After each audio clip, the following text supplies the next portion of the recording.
Yes, I will.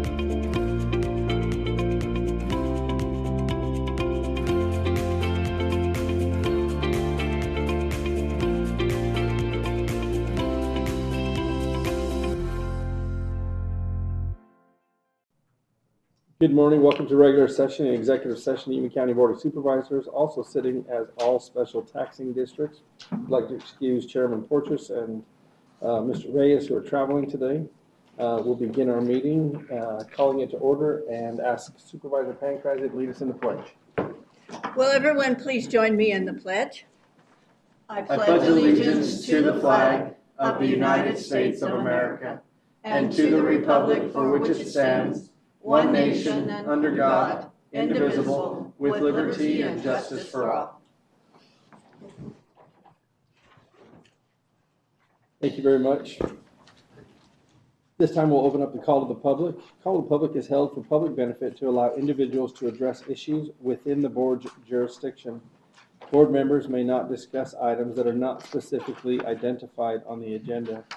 Therefore, pursuant to Arizona Revised Statutes, action taken as a result of public comment will be limited by directing staff to study the matter, responding to criticism, or scheduling the matter for further discussion and a decision at a future date. Public comments may be made in person or submitted by email at publiccomment@yumacountyaz.gov.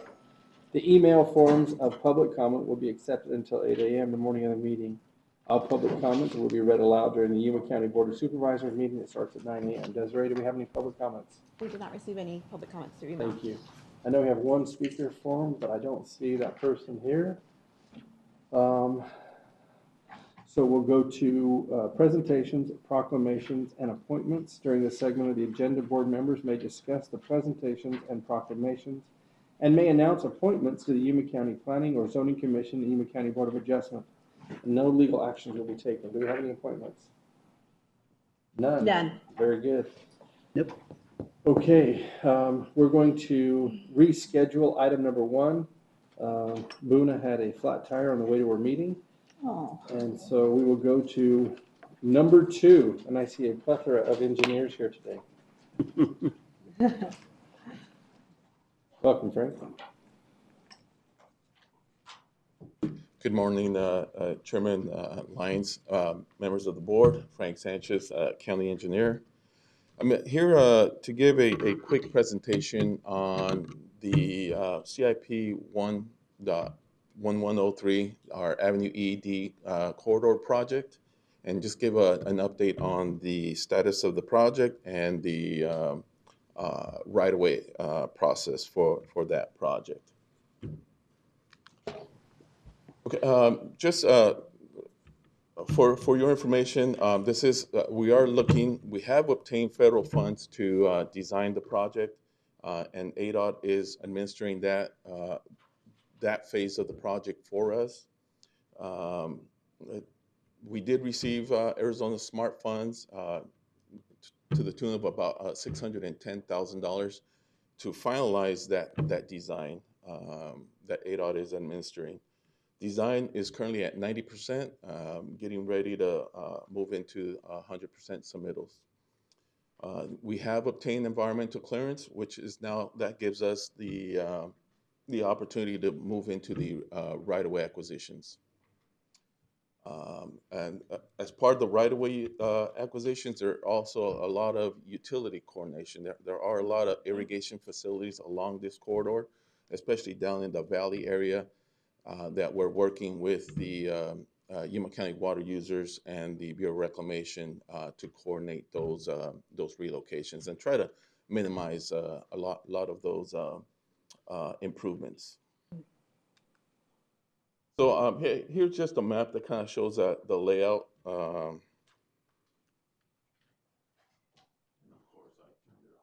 There we go.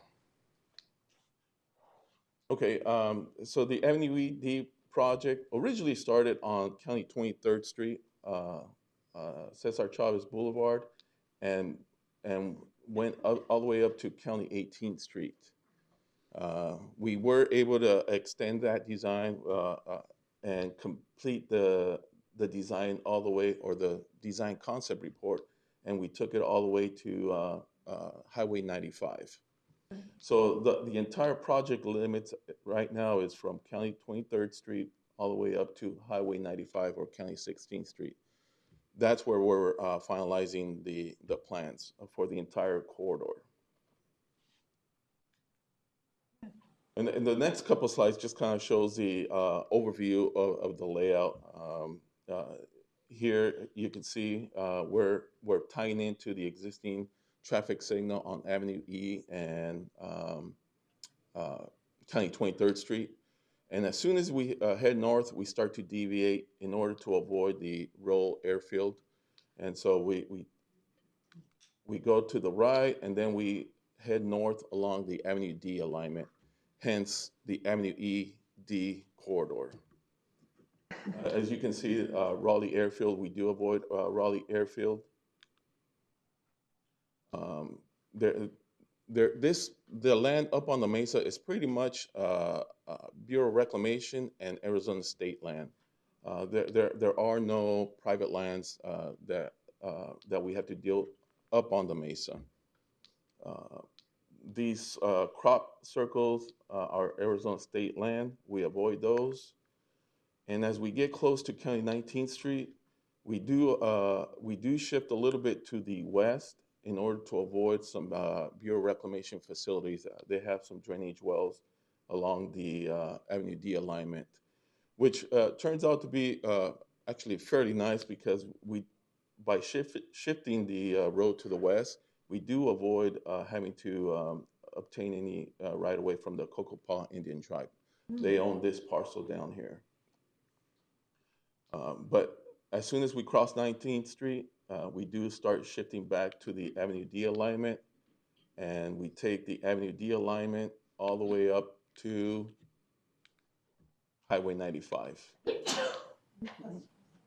right here. And along the valley, like I said, there are a lot of irrigation facilities that we will have to coordinate to have those relocated. The need for right-of-way. We do have some established right-of-way, but in order to get the ultimate, what we need for this new corridor, we'll end up having to obtain about 68 acres of federal land, 6.77 acres of of state land, and about 19 acres of private land. We are going to have to hire a consultant to help us acquire these rights of ways. We are using federal funds, and we no longer have a certified right-of-way agent. The lady that we had moved on, and so the right-of-way agent we have, we're currently training, but she's not certified yet. So we'll have to hire a consultant to do that acquisition for us. So right-of-way impacts, there are APS utilities, irrigation facilities, as I mentioned.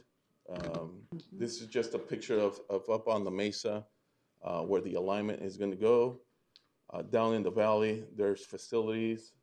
We do cross the East Main Canal. We'll have to extend that culvert here, and while still having to relocate some of the check structures that are adjacent to that. You can see these irrigation canals. This is the alignment looking south. So we'll have to relocate that canal, check structures over here, pump up here. So there's significant amount of irrigation facilities that we'll need to relocate. Do we relocate them or do we just put them underground? How do? We end up relocating. Okay. Okay. Yeah. Thank you.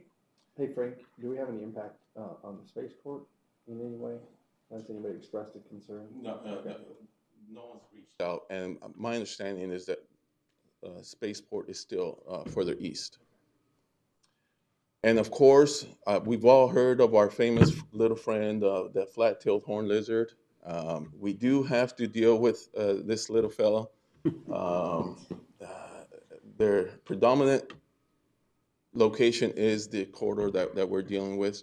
So federal land we could obtain pretty much free. However, we do have to mitigate the lizard. So we do have to compensate the Bureau of Reclamation. So we anticipate the cost for mitigating the lizard to be about $800,000. Build the underpasses under the road they can travel. Will we have something, no, they won't cross underneath or any of that, will they? No, we're not going to put any culverts. Okay. So steps forward, we're actively pursuing federal grant money. We've submitted several race grant applications, and last year we submitted the build grant, which we were just informed last week that we did not obtain it. And so we're having a debrief next month to find out what we can do to try to improve that application. With that environmental clearance, having obtained the environmental clearance, we are initiating appraisals for federal and state land to start the acquisition of those rights of ways. And to do that, we're currently budgeting in our five-year CIP program in order to do that. And of course, we want to get to the point where we have finalized plans so that if we do obtain federal funding, we're ready to go. As you can see here, for fiscal year 26, we are budgeting about $100,000 in order to start those appraisals. And fiscal year 27, we have another $850,000. We're anticipating that that's going to be the cost for the federal land. And then the real estate for fiscal year 28, we would complete with the private land and state land. And we're also budgeting in 28 about $2 million, in 29 $680,000, and in 30 $500,000 for the irrigation facility relocations. And we have to do that because they do have prior rights on those facilities, so we would have to pay to relocate them, buy the right of way, and relocate them. So just a quick presentation. Any questions? When do we work on county 15 or 14? I'm sorry? When are we going to get to work on county 14? Extending it? Yes. We have the right of way. We're waiting for the city to supervise their lines. I don't know if you know, but we had a project we had it about 90% complete design, get it to punched out, but the city backed out and did not want to pursue that project. They had more interest in County 12th Street. However, the city has reached out back to us and they want to move forward with that project. We're making them the lead, and so we're not, we haven't heard anything. Okay. Thank you, Frank. Appreciate it. Right. And now we'll have the presentation of the mix with Yuma County and El Condado and Pomao.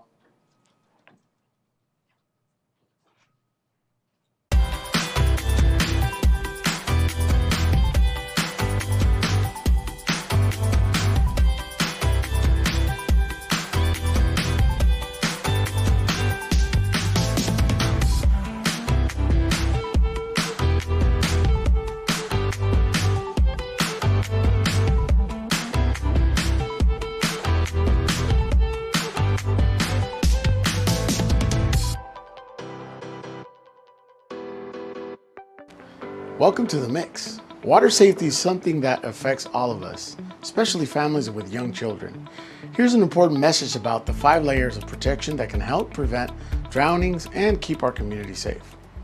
Every year, drowning claims thousands of lives, with children aged 1 to 4 among the most at risk. It's silent, swift, and often preventable. That's why it's so important to understand the 5 layers of protection and how each one helps reduce the risk of drowning.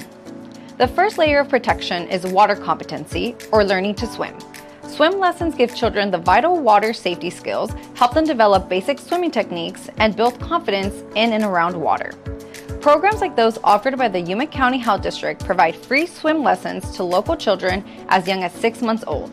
These efforts aim to ensure every child has a chance to learn essential life-saving skills regardless of their family's income or background. The second layer of protection is active supervision. Drowning can happen in less than a minute and in as little as 2 inches of water. That's why it's crucial to always designate a water watcher, a responsible adult who keeps constant, undistracted watch over children in and around water and stays close enough to take immediate action. The third layer involves physical barriers and safety alarms. All pools should be enclosed by 4-sided fencing with a self-closing, self-latching gate. And remember, the nearest water hazard isn't always a pool. Door locks and alarms for bathtubs, ponds, canals, and other potential water sources add an important layer of safety at home. The fourth layer is a proper use of life jackets. Whether at the pool, river, lake, or beach, life jackets save lives, especially when the unexpected happens. Always use U.S. Coast Guard approved life jackets that are properly fitted for the person wearing them. The final layer of protection is emergency preparation. Being trained in CPR and basic water rescue skills can make the difference between life and death in an emergency. Always keep a phone nearby and be ready to call 911. The first few minutes are critical. In my years with the Sheriff's Office, I saw firsthand how quickly a water emergency can turn tragic. Knowing CPR and basic rescue skills isn't just helpful, it's vital. Those first few minutes are critical, and having the training to act fast can mean the difference between life and death. This is especially true around canals. They may look calm, but strong currents, steep sides, and hidden hazards make them extremely dangerous. And that wraps up the 5 layers of water safety. Each layer works best when used together, because you never know which one might save a life. Stay safe, Yuma.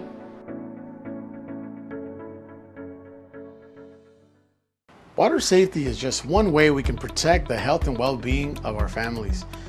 And with the school year just around the corner, now is also a great time to think about back-to-school immunizations. The 2025 Back to School Clinic will take place at the Yuma Main Library this year, as ongoing construction at the Health Department continues. The clinic runs July 28th through the 30th and August 4th through the 6th. Parents or guardians must accompany children under 18 and bring the child's immunization record. A $10 fee applies, but proof of residency ensures service even if you're unable to pay. Thanks for tuning in. Residents can catch the latest episode of The Mix by visiting yumacountyaz.gov and navigating to the VOD section, or by heading to the Yuma County's official YouTube channel.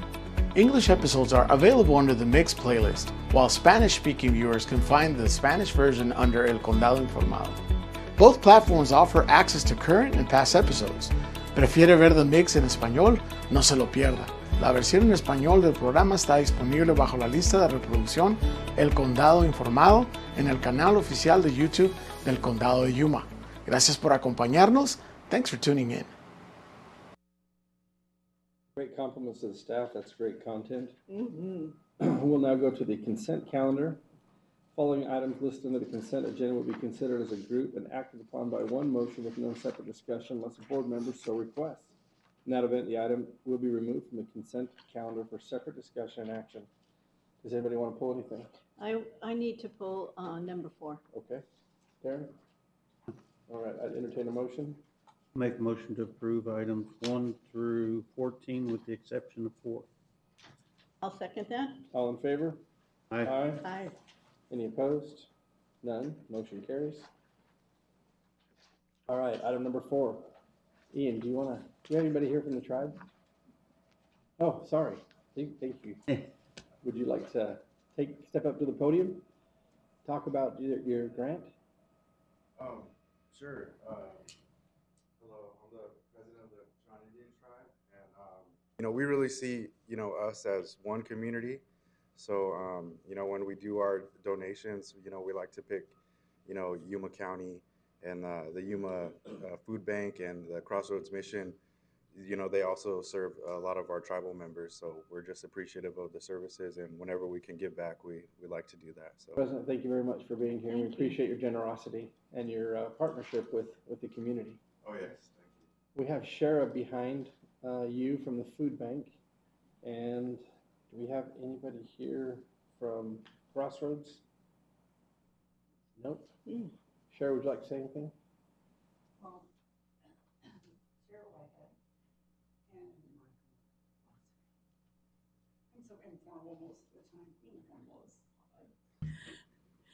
No, we do appreciate this. It has been a number of years, that you guys have continued to support us, and we appreciate that. Thank you very much. Let's get a picture, yeah? Yeah. All right.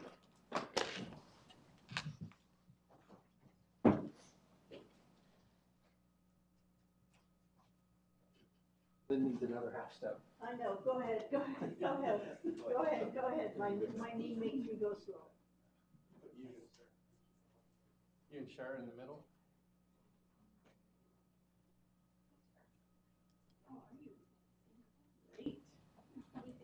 There we go.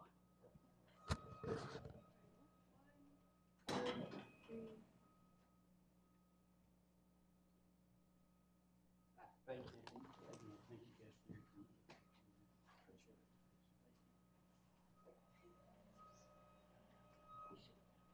Thank you. Yes, always. Thank you.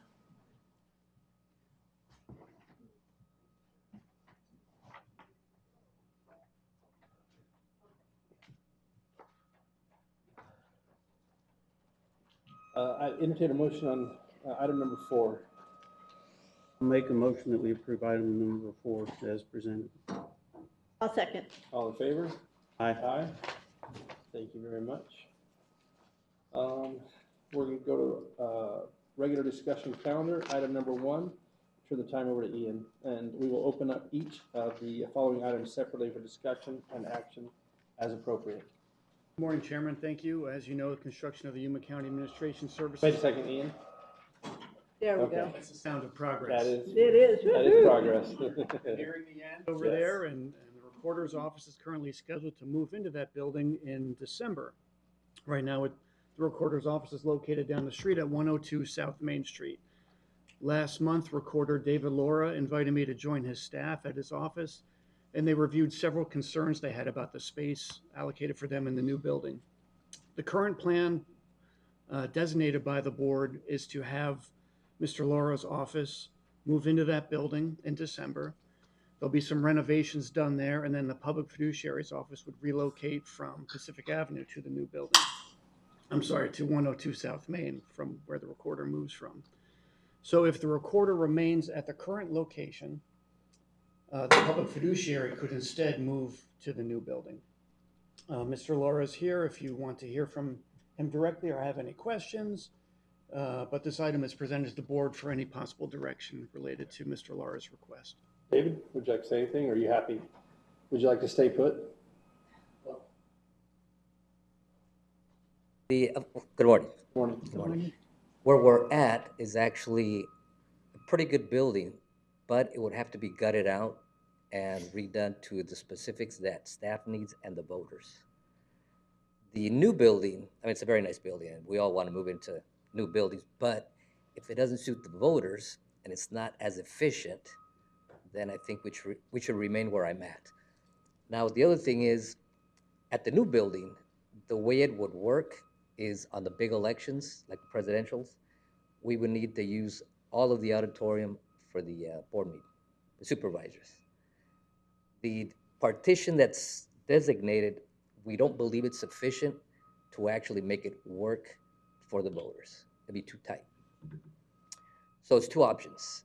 If we move to a new building, we need to use all the auditorium in the big elections.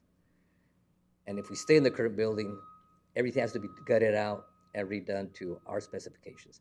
And take into consideration that I really listen to staff, what they've been through, what they need. It's not so much what they want, it's what they need. And going through this first election, even though it's a small one, it was a good tune-up run. I was able to see more how it works. So it's up to you. If we stay in the current building, we need it to be done to our specifications and needs. And if we move to the new one, we need the full auditorium in the big elections. Thank you very much. I have a question. I have a question. David, is there any way that, I mean, we just fixed that building not too long ago when we bought it and set it up so that we could utilize it for everything, for elections for the recorder's office. I just have a hard time gutting it when we spent so much money renovating it. And my concern was that all we were going to need to do is put in a new elevator for fiduciary, and that elevator would be for personal property of those that had passed away and they were in charge of. So, and that's for their belongings to go in the basement. But and put in a new roof. But but for the gutting of it, could you operate in that building without having us gut the whole thing and just Leave it the way it is?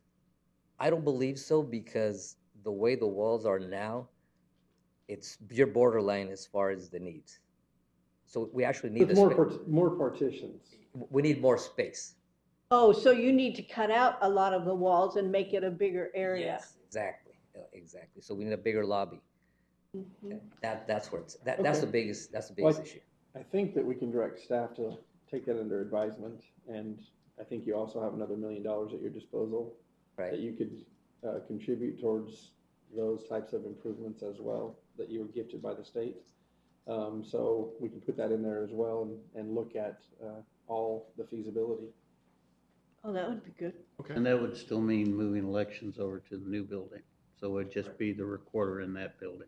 Correct. I'm just looking at it so it's the most efficient and easiest way for the voters to go in there and vote and then move out. And we support that. That's what Yeah, and I remember that the early boards, the reason it took so long for us to finish up the election is because we wouldn't move any of our ballots out of that building, and the early boards weren't big enough. They couldn't get enough people in there to be able to get the votes counted as swiftly as they have been able to do in the past. So that, I hate to say gut it. Can we just say take down walls or move renovate it, reuse whatever is possible? So I just. Oh, I hear you. I understand that, but there has to be a lot of changes for it to work right. Sure. We can direct staff to look at the study and move Okay. forward and taking into account the extra money that he was given by the state. Okay. And the fiduciary, there's a basement in the new building that fiduciary could use, and what do you call it? What is those elevators? Freight elevator? Thank you. The freight elevators, there's a freight elevator in our new building as well that could be utilized to get stuff up and down. That's correct, Supervisor Pancrazi. And they also still have storage location on their Pacific Avenue area that they could use as well. Okay. So there's options available to the fiduciary. Okay, have you spoken to them? Are they?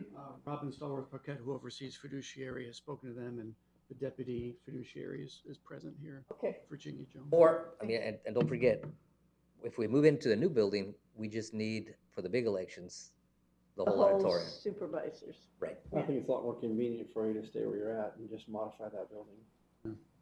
Well, and your staff really has looked into what works best. Yes. I mean, We've for you. reviewed it several times, and that's why we did 2 walkthroughs in the new building, and I just took in their input. It's not wants, it's actual needs. Okay. Okay. Thank you, David. Right, thank you. Thank you, David. With that, I'll make a motion that we leave the recorder's office where they are currently and look into the renovations to meet their needs once the new building opens up, and then look at the fiduciary moving into the new building. I'll second. All in favor? Aye. Any opposed? Motion carries. Thank you. Number 2, Public Works. Hello, Kelly. Hi, Kelly. Good morning, Vice Chairman Lyons, members of the board. I'm Kelly Fricke, Public Works Director.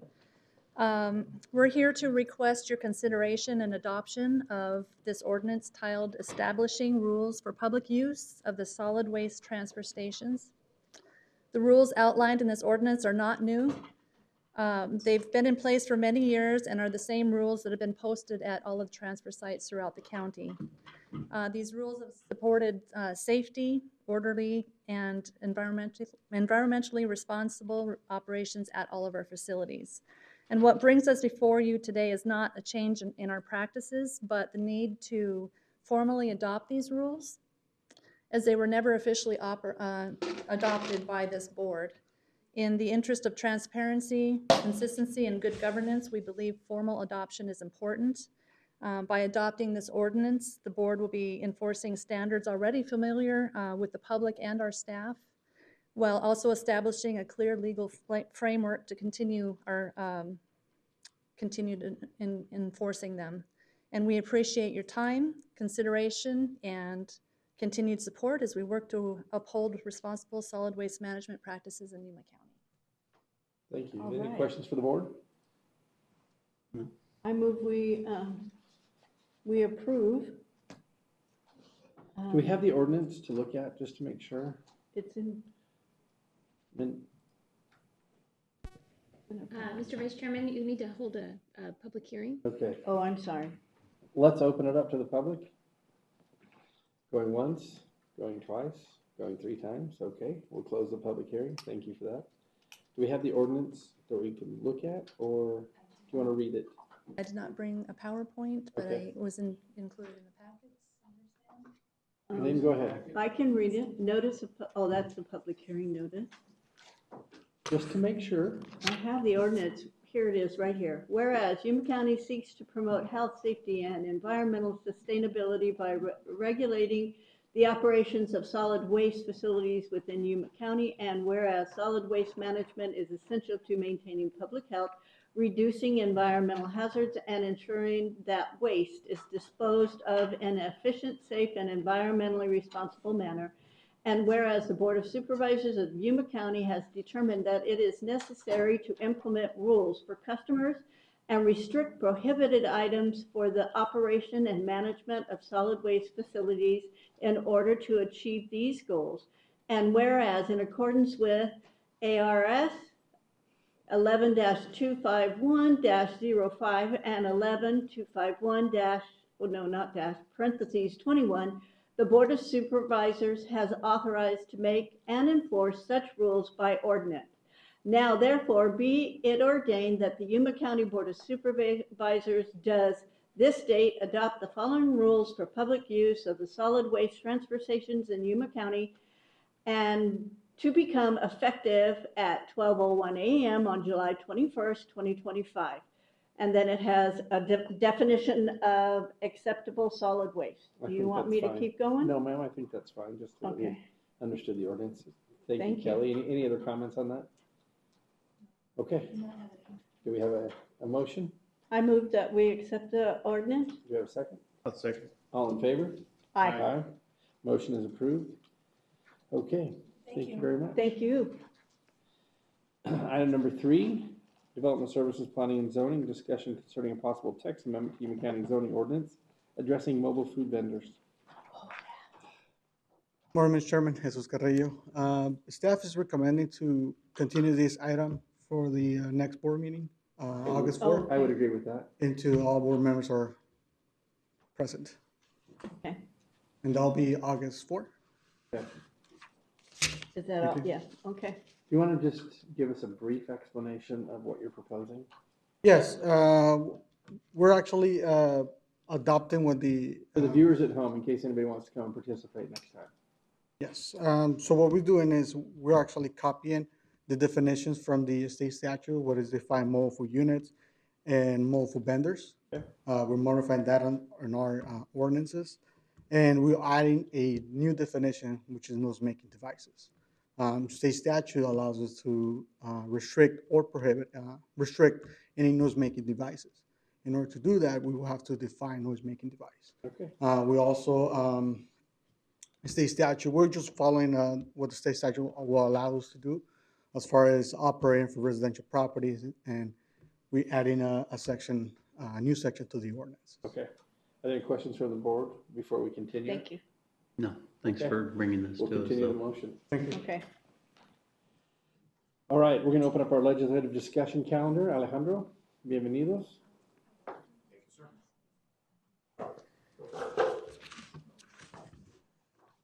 Mr. Chair, members of the board, Alejandro Figueroa, Economic Development and Intergovernmental Affairs for Yuma County. I'll give you a brief update on what's going on with legislation at the state and federal level. So the activity has been somewhat quiet at the state capitol since late June adjournment, with no recent committee meetings. Currently, our attention is focused on monitoring the implementation of new laws passed this session, which go into effect on September 26th of this year. So some key updates to highlight. Senate leadership has shifted. Senator John Kavanaugh replacing Senator Jane Champ as majority leader. Speculation continues regarding additional leadership changes, particularly given the recent tensions surrounding the state budget process. As you know, in Congressional District 7, Adelita Grijalva has won the Democratic primary, and Daniel Gutierrez secured the Republican nomination. Luckily, Yuma County staff are now beginning the administrative processes necessary to transfer the recent state budget allocations, specifically $850,000 for the waste tire cleanup and $1.3 million for the Somerton Bridge replacement. The Joint Legislative Audit Committee is scheduled to meet today. And finally, last week, Governor Hobbs announced approval of Arizona's first ever groundwater transportation order for the Arcuala Basin. Thank you for that. I had no idea how to pronounce that. It's about the only word I can say in Spanish. Thank you, ma'am. This decision is particularly noteworthy as it addresses growing concerns from local residents about the impact of transferring groundwater from an already stressed basin to urban areas across the state. We'll continue to monitor this, the implication of this order as it progresses.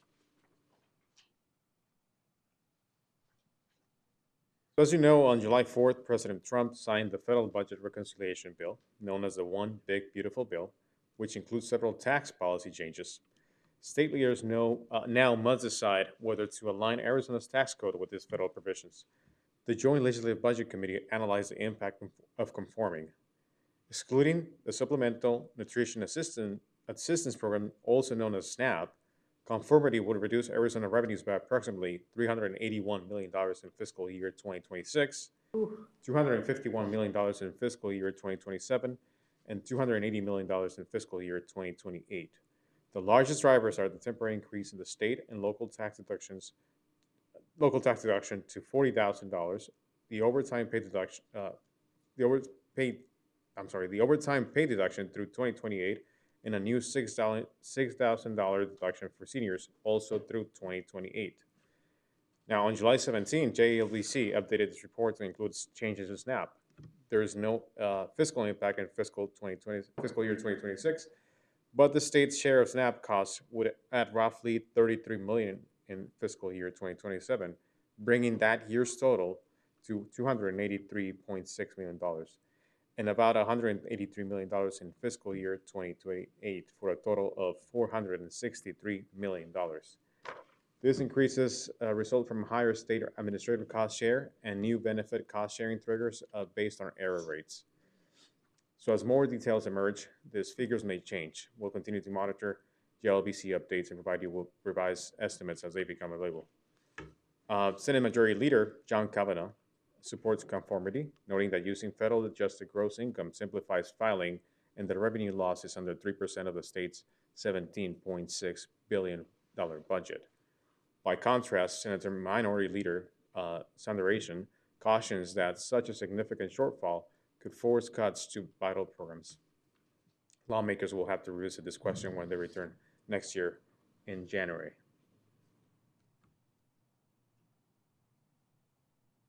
I'd like to congratulate Supervisor Lyons. Sorry. My number one cheerleader besides Rosie. He has been re-elected to the Water Infrastructure Finance Authority of Arizona, also known as WIFA Board of Directors. On July 16, the Water Infrastructure Finance Authority of Arizona Board reaffirmed its executive leadership team by re-electing Supervisor Lyons as chairman, Peter Kim as vice chairman, and Tim Moore as treasurer. WIFA is Arizona's administrator of the Clean Water and Drinking Water State Revolving Funds. providing low-interest loans and technical assistance to water and clean water infrastructure projects, as well as 3 new funds aimed at conserving water and identifying new supplies. So congratulations, Thanks, sir. Alejandro. Appreciate that. On the He's a federal, glutton for punishment. Yeah.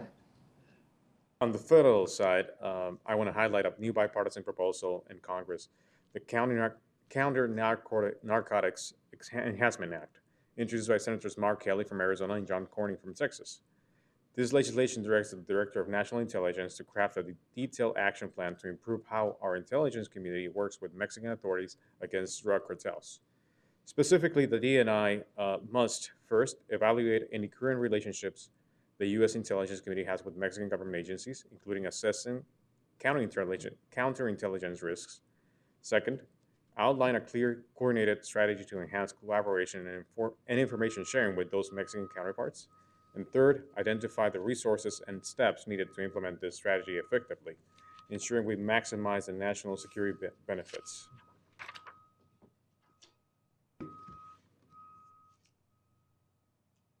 Now, as you know, Yuma County will be hosting the CSA Policy Summit this year, and I want to share with you a little bit of the timeline as it pertains to the policy development process.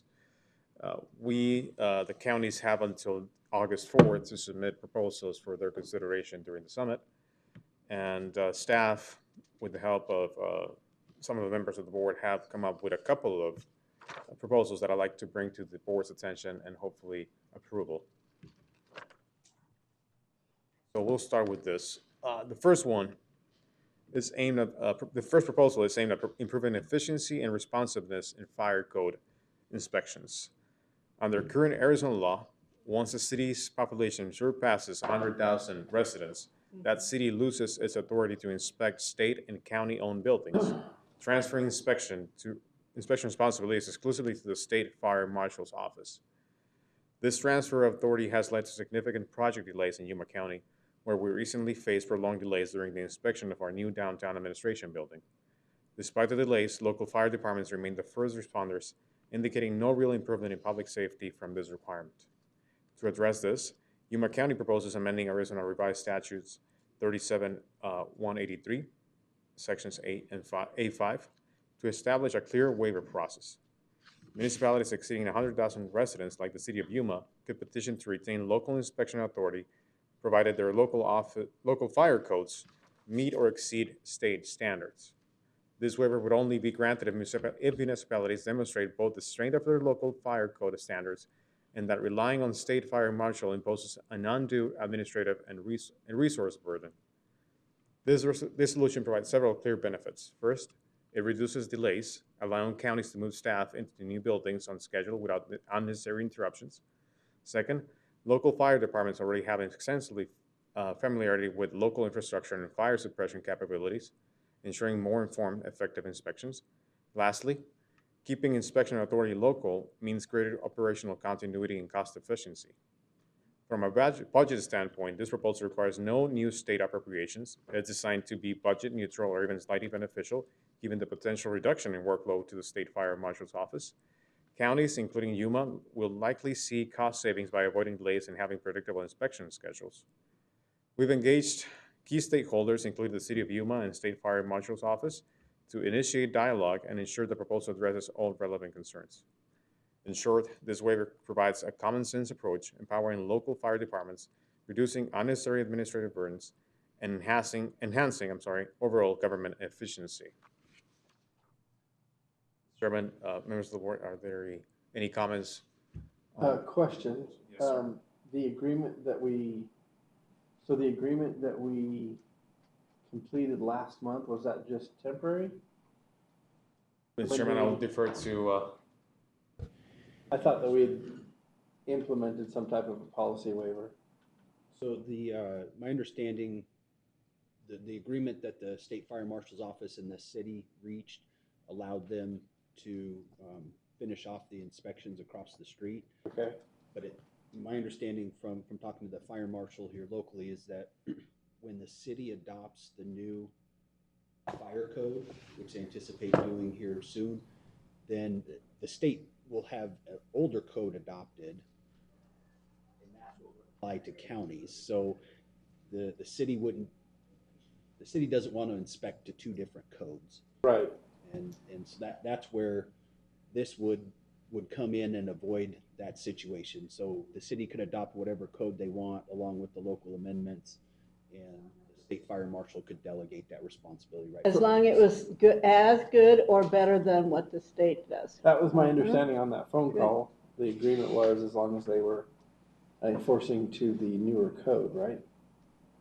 No. So, Alejandro, you were on the call, and Josh, you were on the call? yeah. Yeah, I don't think you were on Okay. the call, but so the state is on the 2024 IFC, and the city's looking to adopt the 20, or maybe it's the 2023. The city's looking to adopt the 2024. Oh, I read That's this what already. Yeah, Yeah. but we had, anyway, okay, I'm sorry. I thought we had already formalized some type of a path forward. We did to get us moving across the street. Okay, okay. But not statewide. So I solve would, it globally. this is, Yeah, this is a locally. good step to formalize that then. Yeah. Okay. Oh, yeah. That's a good one. Do you want a resolution to adopt this, or would you like to act, do you want to make your presentation and then we? Sure. Okay. So I'll go to the second policy proposal, which is aimed at protecting consumers from predatory practices within the residential solar energy industry. In recent years, numerous homeowners across Yuma County have suffered financial harm due to problematic practices by certain solar energy installers. Homeowners have encountered poor quality installations, damage to roofs, undisclosed roof conditions, and burdensome payment requirements, even when solar systems fail to deliver expected benefits. To address these issues, Yuma County proposes two targeted statutory amendments to enhance consumer protection. First, we propose requiring solar energy installers who have a documented history of complaints or violations to obtain an independent third-party inspection. Currently, installers only self-certify their work, which has proven inadequate. Mandatory third-party inspections for these specific installers will verify compliance with industry and safety standards, providing homeowners an objective assurance of system quality. Second, we recommend mandating sellers or lessors of solar energy systems clearly evaluate and disclose the condition of the homeowner's roof before installation. This transparency ensures homeowners understand if significant roof repairs or replacement will be needed within the duration of their solar contracts, helping prevent costly surprises. Financially, these proposals do not require any additional state or county funds. The responsibility and associated costs of third-party inspections and roof evaluations will fall on the solar companies themselves. By adopting these amendments, we can protect the residents, prevent financial harm, strengthen consumer confidence, and support the responsible growth of clean energy in Yuma County. Just as a reminder, we had a report early last year, that more than 5,000 solar customers statewide are locked out, and that numbers continue to increase. And we continue to see challenges in the real estate market because many of these systems are leased and not owned. Mm-hmm. And so the transfer then is an additional encumbrance, and then making sure that they're up to code. Craig, would you like to comment on any of this? My only comment is that there are some out in the rural areas. I can't speak for the metropolitan areas, but there are some shady stuff going on, and a lot of them are just happen to the seniors in our community. Yeah. And so this would help protect them. Well, and the problem too, like my neighbor right now is having the issue where the solar that was put on his house, it wasn't finished. The company went out of business, but the financing part of it was separate. So now they're still having to pay for a solar that they can't even use. Yeah. So we've got to do something to protect these people. Yeah, I agree. Vice Chair Lyons, members of the board, Craig Sellers, Director of Development Services. We appreciate Alexa's help on drafting some of the language on this. She was able to present what I feel is a reasonable threshold of let's look at the people that are providing the problems for the third-party inspection. We added on the disclosure and working with the concept of acceptance of the roof before they put the system on it. They should be an installer should be becoming familiar with the roof that they're putting it on. And if they're doing that, should be able to provide the leasee or the homeowner what is the condition of this roof before they move forward. Is the homeowner going to be looking at making changes in 5 years, even 15 years down the road? If that's the case on a 20-year lease, obviously they're going to be facing some really expensive repairs before they end up with their lease. And so how do we, that disclosure would at least get it put forward that they have the potential for this expense before it happens. Would you like to talk to our meeting with the registrar? Sure. We met with the Registrar of Contractors, and the challenges that they have are a lot of the times they're getting complaints about the fiscal nature of the how the system is performing, and they are more geared for what is the workmanship, what are the industry standards associated with it. Our department deals with the code compliance of it. We don't necessarily deal with the industry standards related to it. That goes to the installer's report at the end that this has been installed correctly and it meets those workmanship qualities. And so there's that separation there between the responsibilities that everyone does. Along those lines, we are looking at how can we make it more explicit within the International Residence Code that the chief building official can require inspections if we feel it's necessary as part of our permitting process and not just when we're in the contracting. And so that's something we've been reviewing in the last month. Thank you, Craig. Appreciate the background and why this is before us today. Mm-hmm. Any questions for Craig?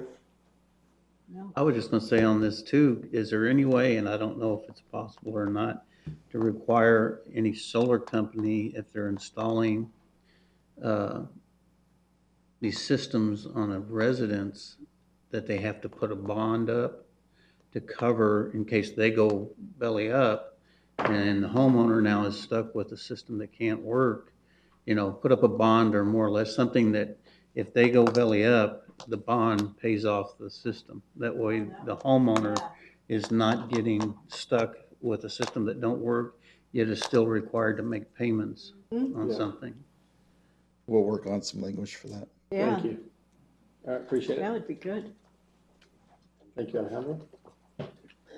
Mr. Chair, members of the board, that will conclude my presentation on both the legislative update and the CSA proposals.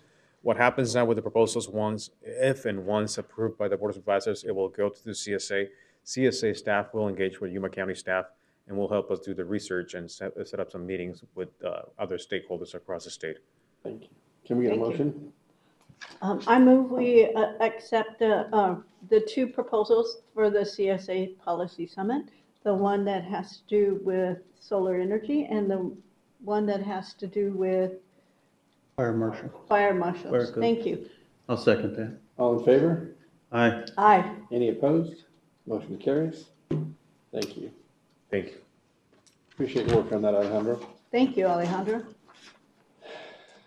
I think now I would entertain a motion to go into executive session. Mhm. I'll second that. Hi, guys.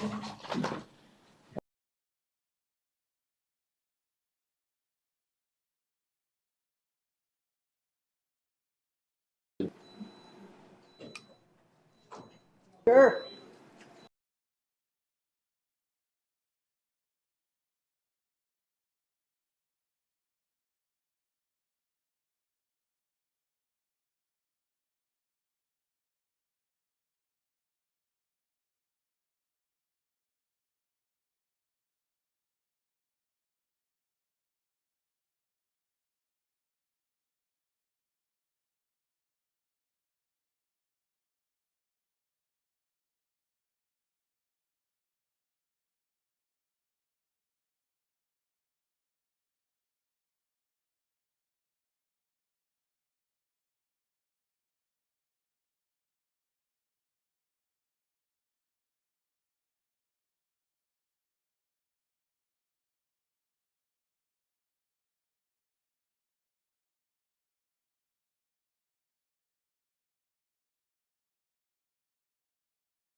Okay. All right, we're going to reconvene to our regular session and entertain a motion on item number 1. Okay, I move that we approve item number 1.